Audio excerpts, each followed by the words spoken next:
To reach an agreement on a ceasefire. The two leaders meeting on the sidelines of the G20 summit in China and vowing to keep searching for a deal that ends the war in Syria. In the meantime, Democratic vice presidential nominee Tim Kaine putting the blame squarely on Russia. I don't believe in a blame America first strategy. Russia went into Georgia, the South Ossetia region of Georgia, when President Bush was in office, before President Obama was elected. And he went into Crimea during the Obama administration. But to try to say that's the U.S.'s fault is ridiculous. The guy is a dictator who represses journalists. Is it ridiculous for the U.S. to bear some blame? K.T. McFarland, a Fox News national security analyst and a former Deputy Assistant Secretary of State in the Reagan administration. KT, great to see you. Happy Labor Day. Over the last couple of days, I spoke to several experts who both seem to reach the same agreement that President Obama is getting played here by Vladimir Putin. What do you think? Well, played by Vladimir Putin, played by the Russians, played by the Chinese, played by the North Koreans, played by the Iranians. So, yeah, I think the United States does bear a good bit of the blame because they've allowed themselves to get blamed and played. You know, the leading from behind strategy of President Obama is now starting to show dividends. We're being left behind and we're being pushed around. And they may be insignificant things like the Chinese couldn't find a staircase to bring up to the plane when President Obama landed in China, but they could be more significant things, like the Russians basically telling the United States, look, if you guys are in the way, we're going to bomb you. And no additional ability of the United States to have any leverage to calm them down. In the fight against ISIS and trying to remove Bashar al-Assad in Syria, which, by the way, is President Obama's firm position, that's anathema to the Russians. Was there any hope of a deal here with them? I don't think so. You know, look, we're deluding ourselves to thinking that we're players now in the Middle East. There are two sides left in the Middle East. One is a side that's Russia, Iran, and Assad.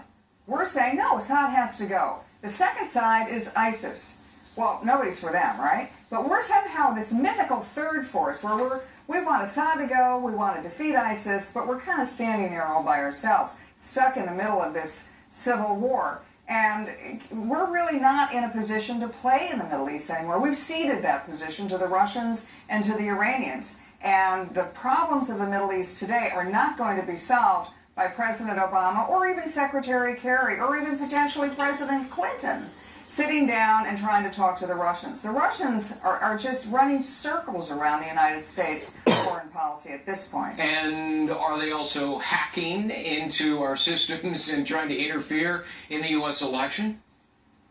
You know what really was stunning to me, Greg, is when Vladimir Putin was asked, are you hacking into the American election system? Are you doing something with the Democrat? What are you doing? And he said, no government state entity is hacking into the American elections. And then he smiled. Well, what more proof do you need? I don't think Putin has decided he wants this candidate or that candidate. I think he just wants to scramble it. I think he wants to interfere with our electoral process. He wants to hack into it. He wants to embarrass us. And then he wants to sit back and watch us kind of fumble to figure out what's next. Yeah, he also said, oh, gee, what does it matter who did the hacking as long as the information was made public, which is the same thing as, gee, we did it.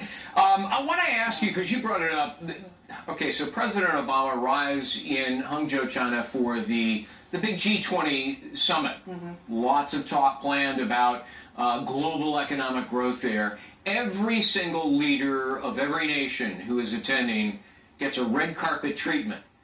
Not only did they not pull out the red carpet for President Obama, they didn't even pull out the staircase. He had to get off the back of the plane at one of his own staircases. What's going on? And by the way, before you answer that, let me play this little clip. There he is coming off the plane, the back of the plane.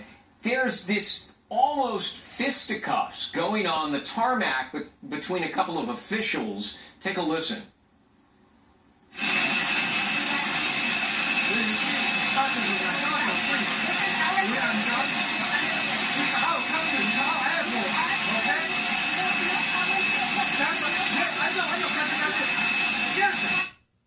They were keeping Obama officials away from President Obama. Susan Rice standing off in the corner, and they're not even letting her come close to President Obama. What do you think's going on here?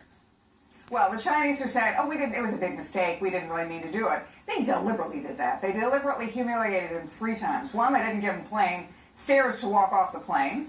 Number 2, they kept his national security advisor, who they knew who she was, they kept her away from him. And 3, they manhandled the American media.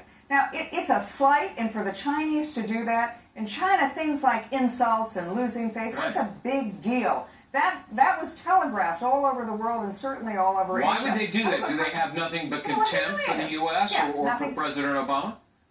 Push him around, a little bit of contempt. Let's show him who's boss. Let's show him who's in charge. Let's show him that America's a declining world power, China's a rising world power. President Obama should have stayed on that plane until the steps came, and if the steps didn't come, the plane should have taken off and gone somewhere else. The minute you start subjecting yourself in and sort of laughing off these humiliations, more humiliations happen. That's why I think for the rest of the Obama administration, the countries and our enemies, they're going to grab what they can while the grabbing's good. KT McFarland, thank you very much for being with us this Labor Day. Have a great day. Thanks, Greg. All right. All right. Well, a building